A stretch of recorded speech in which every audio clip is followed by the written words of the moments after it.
Hello everybody, hi, this is Ray Lopez, Keller Williams here in Orlando, Florida. We're going to be talking about the market, the real estate market for October 2024. And if you remember last month, we talked about pre-election. Now we're actually post-election. So let's talk a little bit about what's going on here. From what we see here in Orlando, it's after the election. It looks like things on the real estate side of things are picking up a little bit. Phones are ringing. I think people were worried about, which candidate was going to be in there and how it might affect them. But the reality is, as of, middle of November, not a whole lot's changed after the election. Whether, it went your way or not, that doesn't really matter. But what we're going to talk about today is, what does the next 6 months to a year look like for us in the real estate market here in Orlando, Florida? Well, this is what I'll tell you. The Fed continues to cut the rate, which means ultimately the interest rate will at some point next year find itself in the fives.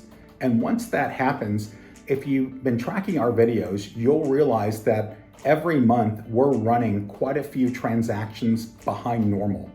And October was no different. We actually, in a normal October, sell somewhere right around 2,800 to 2,900 homes. This year, we sold a total of 2,000, a little over almost 2,100 homes. So we're about 700 to 800 down to normal. Well, this is the thing. We've always talked a little bit about buyers on the sideline waiting for either the interest rate to go down, for the election to happen because they weren't too sure about the stability of the market. There's going to be a lot of people, guys, next year jumping back into the market, which is going to make the market speed up again. We've seen a pretty slow market for 2024, and that had to do with affordability with interest rates and an election that we just got done with a couple weeks ago. So let's talk about where the market ended up at the end of October. So when we look at the market, we had a total of, our inventory is up 45% year over year. We went from an inventory of 7,813 homes, and now we're up to 1,157. And to give you an idea, a normal inventory is 10,000. So we have a little bit more inventory than in a normal balanced market.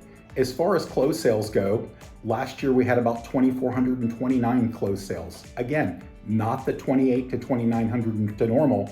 And this month, guys, we only had 2,085 closed sales. Okay, those are the lowest numbers since 2010. Did you hear what I said? Those were the lowest closed sales numbers since 2010. And for those of you that have a great memory, those were some pretty rough times in real estate. That's where we're sitting right now. So when people say, Ray, I want a good deal on real estate, right now, good time to get a good deal on real estate, okay? And the last thing that we always talk about is median price. So even though we had 700 to 800 homes deficient to normal, we still had an increase in median price all the way up to 389, and that's 3% higher than it was last year. So we still saw appreciation year over year with quite a few sales less. What that means is our real estate market here in Orlando is still very strong, even though we're not selling quite as many. Once we actually get back to normal, that median price, guys, will be over 400,000 sometime next year. So this is where we're at. Okay, if you think about it this way, people will always move, buy, sell, and invest in real estate. That's why I wear the hat, okay?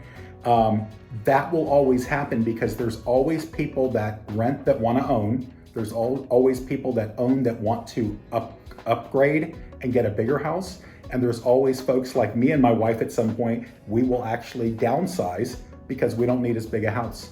And that all happens during the course of our lives. And in Orlando, what's nice is we're a very transient city. So our numbers will never stay down for very long. And in 2025, the prediction from a lot of smart people is that we're gonna have a really good year in real estate. And if we can get back to normal, I think that would qualify as a good, stable year. And ultimately, if we can get back to 4% appreciation, last month we had 3, so we're not far off, then we'll hit that national appreciation of 4%. So guys, before I forget, Stephen will always scold me if I don't say, if you found today's information helpful and insightful, Please like, subscribe, and we would love to see your comments and work with you as to what you might be seeing out there in the market. But again, have a wonderful day and take care. Thank you.